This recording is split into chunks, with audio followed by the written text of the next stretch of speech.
Hi everyone, my name's Catherine and today I'm going to show you how to make my mom's gyozas.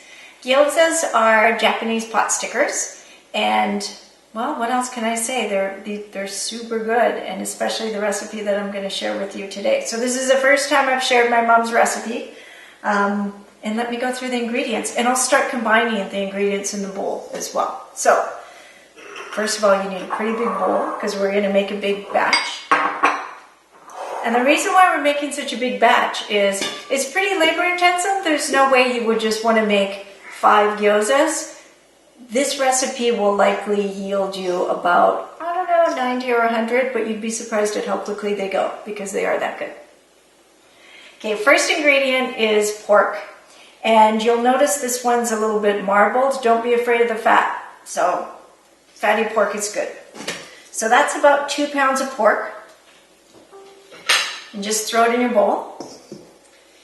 The second ingredient I have is carrots. And these are super important. So a couple things that are important about them. First, that you have them. If you don't have carrots, you should just make gyozas on another day.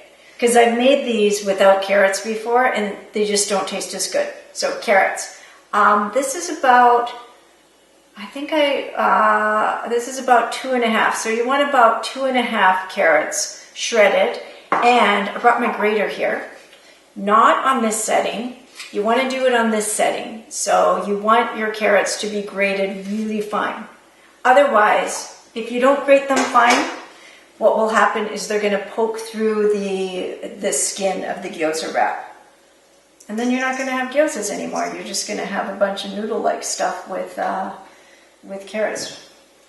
Okay, so that's the carrots. So again, about 2.5 to 3 carrots, large carrots. The next ingredient is the Napa cabbage.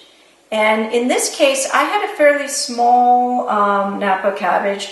Normally I take about 3 leaves. In this case, because it was a small Napa cabbage, I had about 7 leaves. And same thing, right? So same thing, you want to mince it. So it's super, super fine. I don't know if you can see that, but super, super fine. Again, otherwise it's going to poke through the gyoza wrapper. So I'm going to add that to our mixture. I like the magic of TV. All of this is already done. Seems super simple. Okay, now, this is a lot of stuff. This is so good. Now I'm going to add in some of our spices and these different aromas. It smells so good, by the way, already, and I haven't even begun cooking. So ginger, I have a tablespoon of ginger, and I've used a rasp to make it super, super fine. And then about, 3.5 to 4 large cloves of garlic. A lot of smells going on around here. And I cut up super fine again, so I minced 2 scallions or green onions.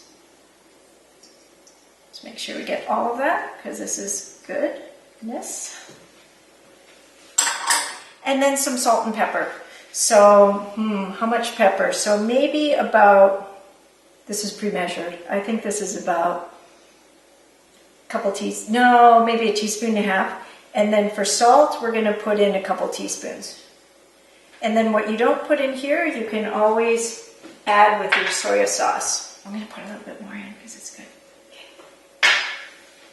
Okay. 2 more ingredients for the mixture.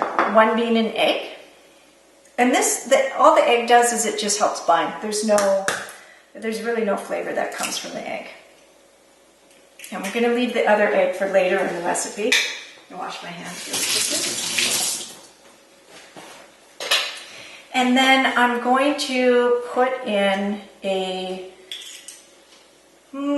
this case, I'm going to put a tablespoon and a half of toasted sesame oil. This is another one of those ingredients that if you don't have it, you might want to consider making gyozas another day. It really gives it a yummy flavor. So I'm going to pour that on. So that's a tablespoon and about a half.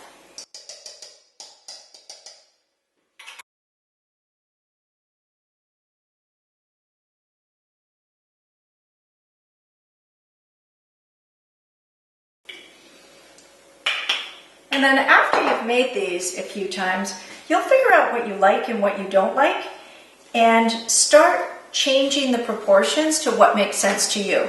But for me, this is the proportion that works, and this is the proportion that my mom had taught me. So if you want to make it the right way, and the Messiah-san way, which is my mom, these are the proportions you would use.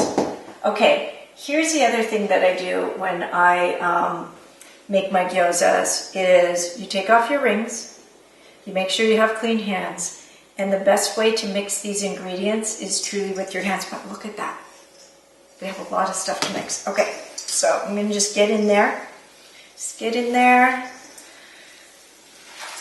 And you want to make sure that everything's well incorporated. Ta-da! So, through the power of video, all of the ingredients are incorporated. So, I'm going to put this to the side, and this is what's going to go into the gyozas. The next thing you want to do is take the remaining egg that you have, whisk it up, throw it in a bowl. Well, I guess throw it in a bowl and then whisk it up. Throw a spoon in it. This is what we're going to use to seal up the gyozas. The last thing you need to complete your gyoza packaging, I guess, is gyoza wrappers. This is what I found I went to two different stores. I went to QFC and I went to Safeway. My favorites are the gyoza wrappers, which are the round ones. Once in a while, you can only find the square wrappers. That's okay too. It tastes the same. I'm just partial to the round, but you know, sometimes they're difficult to find. Now, if you go to an Asian store, you can find them anywhere. At the other regular grocery stores, a little harder. But I would suggest go to the refrigerated section of the produce aisle. That's normally where they are. And if you can't find them, just track someone down and ask where the tofu is. It's usually by the tofu. Okay, we are at the last step where we are now going to assemble. So just pull off one of the wraps. Make sure you only have one. It's really easy to grab two. Use the back of the spoon to just put a tiny bit of egg onto the gyoza wrapper. And then what you want to do is you want to take a little bit of this. Don't take too much, otherwise you won't be able to close your wrapper. Put that in the middle. Fold it over. I fold it over completely, like a moon.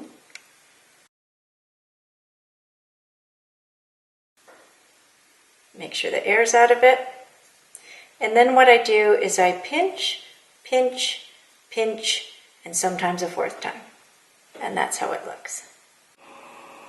In case you can't find the round gyoza wrappers, I'm going to show you how to easily fold the square ones. Let me do this a couple times. We start off the same way. And remember to put, I'm not sure if I emphasized this the last time, but you really want to put the egg wash on first before you put the meat in. It just makes it a lot faster and easier. Okay, so my egg wash is on. I get a little bit of filling in the middle. And then what you want to do is fold it over. So the egg wash, fold tip to tip. I always start with tip. Squeeze out any air. Fold the triangle all the way down. And then what you want to do is fold one of these in, one of the wings in, I'm going to call it a wing. Put a little dab of egg wash, and then fold this over. Oh, I have a little air pocket in there. And it looks like that.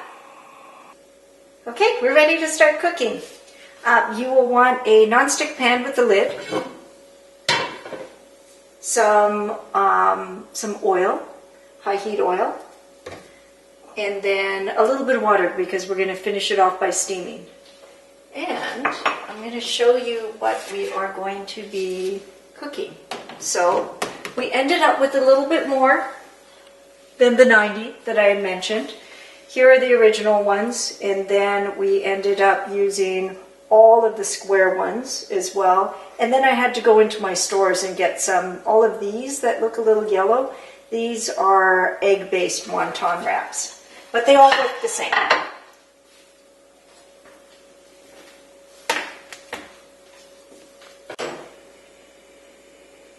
So the pan's on medium heat, and I've added about, tablespoon and a half of oil.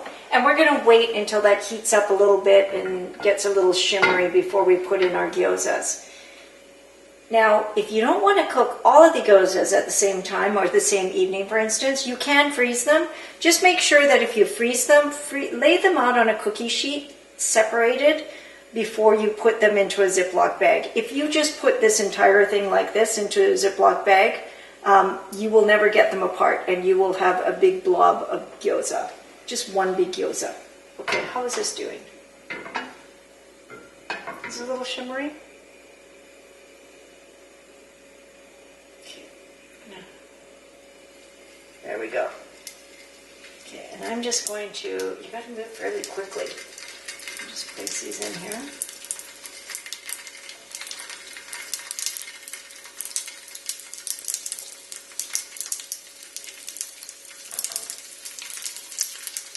And what we're going to do, I'm going to place these all in here, and then I'm going to fry them on each side.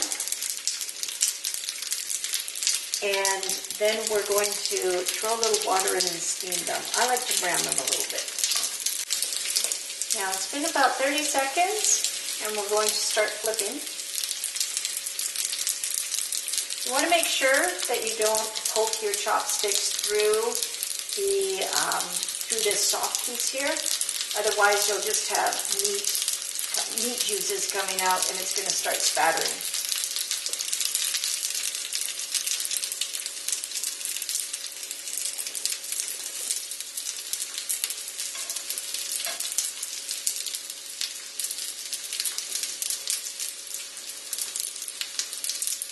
Okay, make sure you have a little bit of water handy. I'm not going to throw in very much. I would say maybe a quarter of a cup. Just waiting for these ones down here to get a little bit browner. Oh, there we go. Okay, so they're looking pretty good.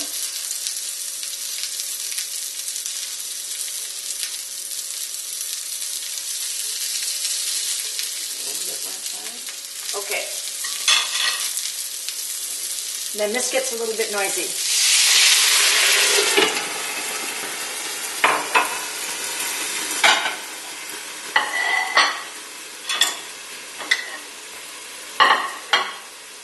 And you're really just steaming them until the water evaporates. It doesn't take very long at all. We are almost done. Now, one other thing I want to point out too is I've been making these gyozas with my mom since I was a kid. And since then, this is a really good activity, group activity for people of all ages and kids as well. So feel free to do this with your kids. Try it out. I think they'll really enjoy it. And it will keep everyone busy because cooking all of these little folding all of these little gyozas takes a lot of time, so it could be a good activity for you all. Okay, that was a lot of cooking, but we're done, and we get to sample the final product. One other thing, what do you put on your gyozas? You can go with straight soy sauce, or what I like to do is I usually combine soy sauce with a little bit of sesame oil, toasted sesame oil, as well as some mirin. It just gives it a nice tangy taste. So let's see how these taste.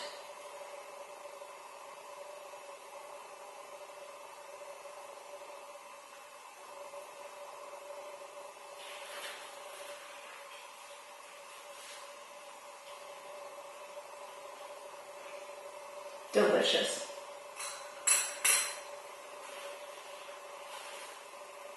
Thank you for letting me share my mom's recipe with you all. This was really special for me, and I hope you like them.